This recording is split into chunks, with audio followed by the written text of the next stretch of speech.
Hey everybody, Preston Poulter here with Pocket Jacks Comics. Following up on Little Bird today, I'll talk about issue 4. It's gonna be hard to talk about because this story is just getting trippy, hard to follow. I do talk to writers about this, like when your work gets too kind of dreamscapey and weird, like I'm kind of left wondering what's going on, which is a thought I had on almost every page of this comic book. I'm like, what's going on? It's Little Bird is very much just kind of this. It's like a drug trip. You're just like, what is this image? It's kind of strange. It's certainly very. What is the term for? Well, I can't think. It's in the morning over here. My brain can't work, but dreamlike, we'll just say. But all right, so at the end of issue 3, the bishop had killed our two heroes, the Axe and Little Bird, and I was pretty sure they were going to come back because the story's already kind of hinted that they have regenerative powers. So we open up here and we got the spider, who the story will tell you, and like, look, it's got some emotional touchstones, which is cool, but the spider lays a bunch of eggs, and then the children eat her, as is apparently the life cycle of this particular spider.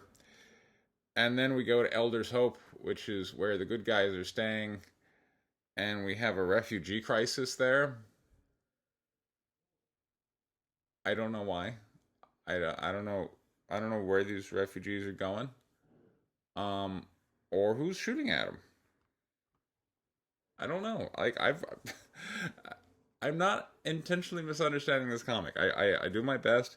I read the pages. I reread the pages. I look back over the things.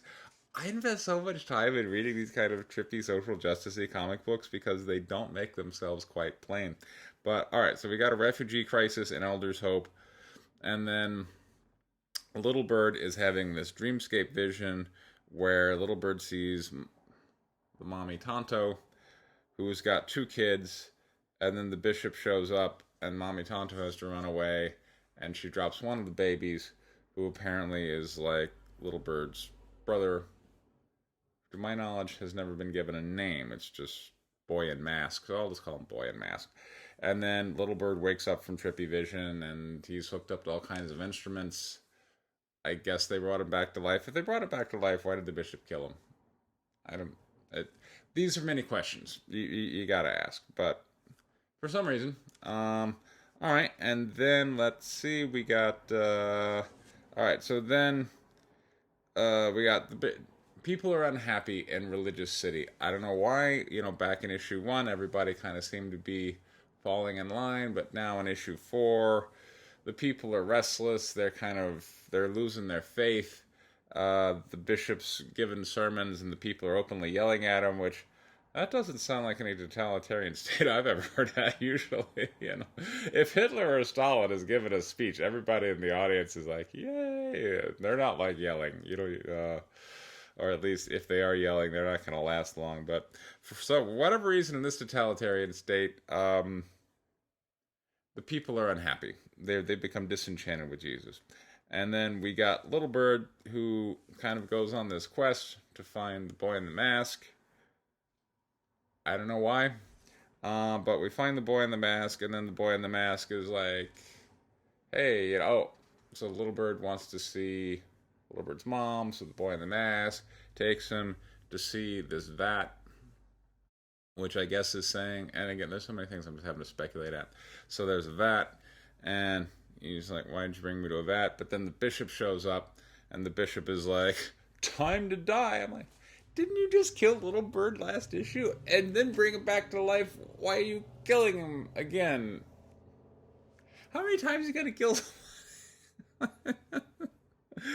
So we make an interesting use of judo here. As a former judo practitioner, always happy to see.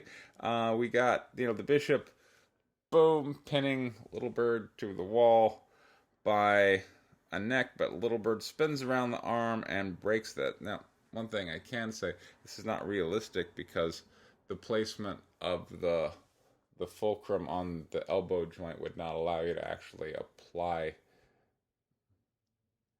You see, you need to bridge. All right, well, Little Bird is not actually tall enough, long enough in the trunk to actually pull off this move, but still, it was cool. Um, and then, as I've said many times, and then I don't know what. So, Little Bird runs away, and goes through a crowd of people, and then is directed to these massacre crosses where people have been massacred. And then the bishop is talking with the boy in the mask, who's like, hey, check it out. I don't think you're doing God's will. And that means that the boy in the mask has to die, which the boy in the mask is happy to do. Uh, so the boy in the mask goes out and gets incinerated. And that's issue 4 basically. I have no idea. I don't even know what the conflict is anymore. I don't know what the story's about. It has the train has left the rails of plot and is now just kind of careening down a hillside, bumping into trippy images on the way down. Um, yeah, well, that's Little Bird issue 4. Meanwhile, I have a comic book you can follow, White Lily issue 3. There's a link for that down in the description if you wish to pre-order it. Thank you so much for your time. Take care.